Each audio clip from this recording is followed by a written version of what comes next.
Hello നമസ്കാരം. ഞാൻ എൻ്റെ അടുക്കളത്തോട്ടത്തിൽ ചീര കണ്ടിച്ചെടുക്കാൻ പോവാണേ.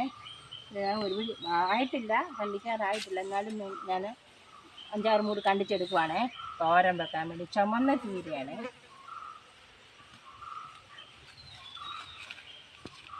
അത് വരുന്നതേ ഉള്ളൂ. ആകണമെങ്കിൽ ഇനി ഒരു 5-6 ദിവസം കൂടെ 10 ദിവസം കൂടെ കഴിഞ്ഞെങ്കിലേ ഒന്നുകൂടെയൊക്കെ ആകത്തുള്ളൂ.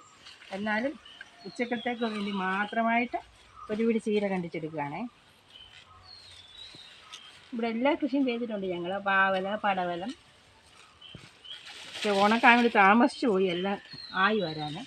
ഇപ്പം പിന്നെ ആയി വരുന്നതേ ഉള്ളൂ, എല്ലാം പടരുന്നതേ ഉള്ളൂ, പാവലും പടവലും ഒക്കെ. അപ്പം ഞാൻ ഒരുപിടി ചീരയാണ് എൻ്റെ, നല്ല ചുമന്ന ചീരയാണ്. എന്നിട്ട് ഞാൻ ഒരുപിടി കണ്ടിച്ചെടുത്ത് തോരന് വേണ്ടി മാത്രമായിട്ട് ഉച്ചക്കലത്തേക്ക് തോരൻ വെക്കാൻ വേണ്ടി. ജൈവ പച്ചക്കറി കൃഷിയാണിത് കേട്ടോ. ഇതിന് ഞങ്ങളുടെ രാസവളമൊന്നും ചേർക്കത്തില്ല.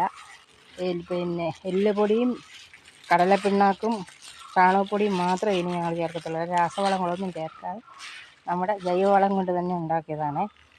എല്ലാവരും ഇതൊന്ന് കണ്ടിട്ട് സപ്പോർട്ട് ചെയ്യണേ.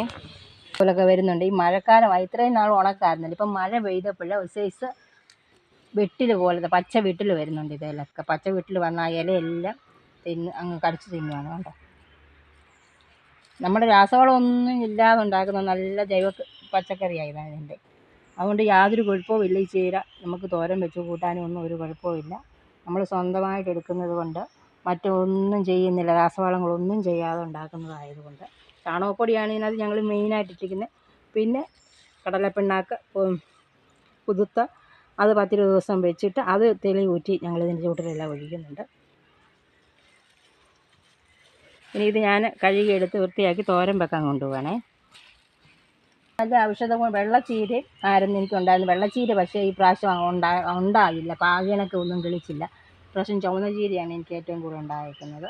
നല്ല ഔഷധ ഗുണമുള്ളതാണ് ചുവന്ന ചീര. പിന്നെ അത് പ്രത്യേകിച്ച് പറഞ്ഞു തരേണ്ട കാര്യമില്ല, എല്ലാവർക്കും അറിയാം ചുവന്ന ചീരയുടെ ഔഷധ ഗുണങ്ങളൊക്കെ. പക്ഷേ എന്തോ പറ്റിയെന്നറിയത്തില്ല, പുഴു ഭയങ്കരമായിട്ട് ഇതിന് അറ്റാക്ക് ചെയ്യുന്നുണ്ട്. എങ്ങനെ പറിച്ച് കളഞ്ഞാലും ഈ പുഴു ഇതിനകത്ത് നിന്ന് മാറുന്നില്ല. നമ്മൾ പറിച്ച് കളഞ്ഞ് ഇച്ചിരി കഴിയുമ്പോൾ കാണാം പിന്നെ ആ വിട്ടിൽ വന്നിരുന്ന് പച്ചക്കുതിര പോലെ പച്ച വിട്ടില്ല അത് വന്നിരുന്ന് കടിച്ച് മൊത്തം അങ്ങ് തിന്നുവാണിത്. അതുകൊണ്ടാണ് ഇങ്ങനെ ആയിപ്പോയി. അല്ലെ ഇതിലും നല്ല ചീരയായിരുന്നു, ആവേണ്ടതായിരുന്നു. ചീരകൃഷി എല്ലാവരും കണ്ടല്ലോ. ഇതെല്ലാം ഇഷ്ടപ്പെട്ടിട്ടുണ്ടെങ്കിൽ എല്ലാവരും കമൻറ്റ് ചെയ്യുക, ലൈക്ക് ചെയ്യുക, സപ്പോർട്ട് ചെയ്യുക.